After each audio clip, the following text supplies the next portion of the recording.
En cette fin d'année 2011, l'Amicale belge du chat organisait une exposition féline au Palais des Congrès de Liège. TV Wallonie vous propose pour l'occasion de découvrir ou de redécouvrir de nombreuses et différentes races exposées, dont 5 particulièrement rares. La queue ici est en forme de S, si on veut. Donc la queue peut avoir 2 cm jusqu'à 6 cm. Vous avez l'arrière-train qui est plus haut que l'avant. C'est un chat qui se déplace surtout par bond. En fait, moi je l'appelle le cabri. Hein. Alors elle ne mange pas, elle ne boit pas comme les autres. Donc elle se sert de sa patte pour faire cuillère. C'est un chat qui ne mue pas beaucoup.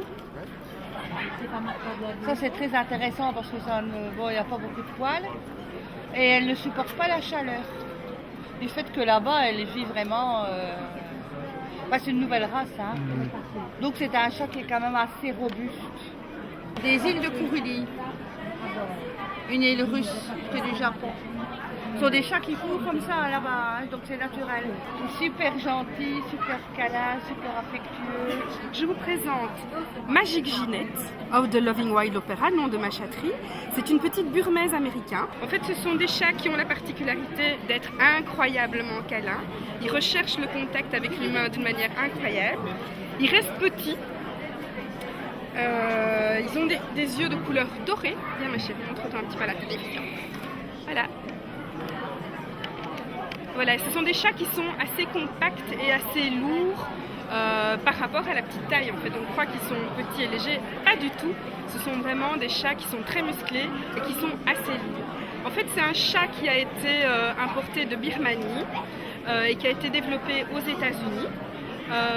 Il existe 2 types de burmese, donc il y a un burmese dit américain et un burmese dit anglais. Ça n'a rien à voir du tout, ce sont 2 races complètement différentes parce que les corps sont différents.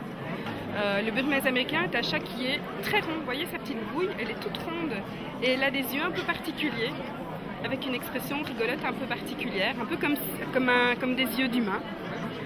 Alors les Américains ensuite ont eu envie d'avoir un chat comme ça mais noir. Donc ils ont créé ce qu'on appelle un burmese américain noir, ce qu'on appelle communément le Bombay. Je vous présente une petite Bombay, une chatte adulte qui a 1 an et 4 mois, qui a sa taille définitive, qui est même un petit peu grande parce qu'elle aime bien manger, elle est un peu costaud. Vous voyez donc la particularité, c'est vraiment cette bouille un peu particulière qui est assez... qui n'est pas commune aux autres races en fait. Vraiment toute ronde avec des grands yeux très ronds. Et tout en rondeur et très expressif. Voilà, c'est en gros plus ou moins la même chose que l'autre petite. L'origine c'est de Russie. Donc ils sont assez rares parce qu'ils peuvent être dans plusieurs catégories de poils. Donc il y en a qui ont les poils et il y en a qui n'en ont pas. Das ist eine Gummikat. Eine Gummikat. Das nennt man Gummi. Gummi nennt man das. C'est ça qu'ils appellent chewing gum, quoi, gummi quoi. À la naissance, normalement ils ont presque tous des poils, sauf quelques-uns, c'est assez rare, et celui-là n'avait pas de poils à la naissance. Quand ils sont un peu comme une peau de pêche, ils naissent avec des poils, donc comme celui-ci. Et ceux-là sont nés sans poils, mais ça c'est très rare. Les deux sans poils viennent de Russie. Und das ist ein Sohn von ihr. Et celui-là, c'est le fils de 550 celle de km, autant qu'il y a de chats dans la salle. C'est une chatte qui vient de l'île de Chypre et qui vit naturellement dans les montagnes et dans les bois de l'île de Chypre. Certains éleveurs les ont remarqués, ils se sont demandé à quoi cela correspondait et ils en ont capturé quelques-uns et ils ont commencé à faire l'élevage. Cette femelle est une femelle qui est issue directement de 2 parents sauvages capturés, donc c'est une première génération. Nous avons travaillé, mon épouse et moi, pratiquement 5 mois pour la domestiquer. Je crois que on y est parvenu, mais elle reste quand même assez d'abord craintive, ensuite elle ne supporte pas d'être tenue. Deuxième particularité sur son état sauvage, c'est la façon de manger et de boire. Dans la nature, elle boit au ruisseau, et donc elle a décidé que la gamelle d'eau, il fallait d'abord la renverser pour avoir une flaque. Elle nettoie la surface de la flaque et elle boit dans la flaque d'eau, au sol.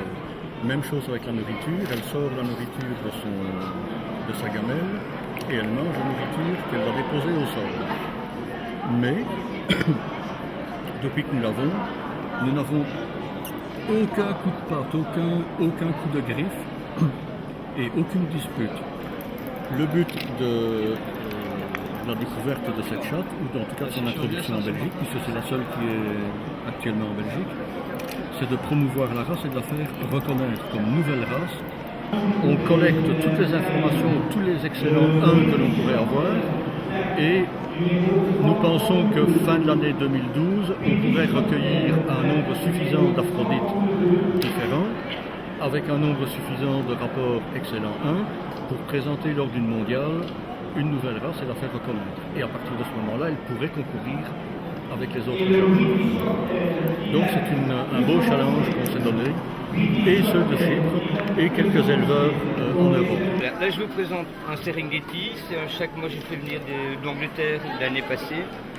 Le Serengeti est une race qui a été créée il y a une vingtaine d'années aux États-Unis par Karen Sossman, à l'origine bengale et orientale.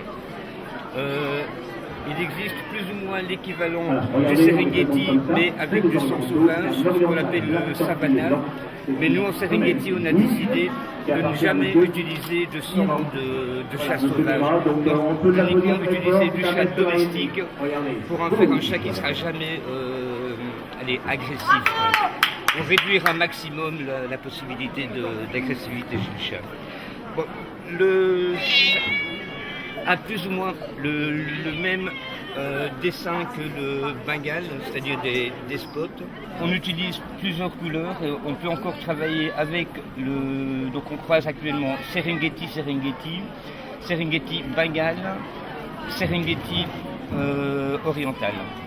Le siamois on l'évite parce que bon on aurait des color points et c'est pas du tout le but recherché. Là j'ai sa petite fille qui a 4 mois. Vous voyez, chez elle les oreilles sont déjà placées beaucoup plus hautes parce que les deux parents sont des Serengeti. Donc on essaie encore de remonter les oreilles pour en arriver à, si elle veut se laisser faire, vraiment monter pour qu'elle soit très haute. Le plus grande possible et le plus haut placé possible. Voilà, en résumé.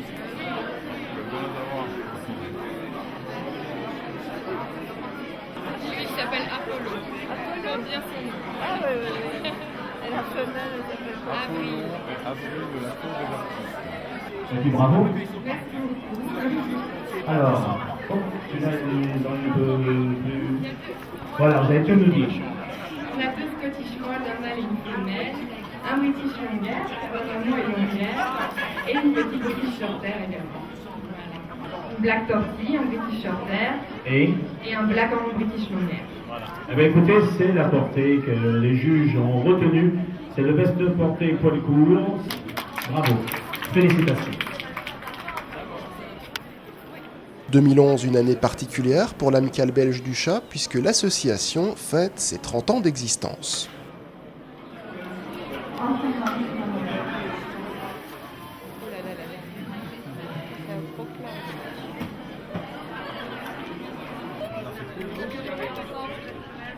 L'ABC est chapeautée par la présidente Monique Gaspard. L'association est à l'origine de diverses expositions félines dans le royaume. Pour plus d'informations, nous vous invitons à vous rendre sur le site internet officiel users.skynet.be/abc-chat.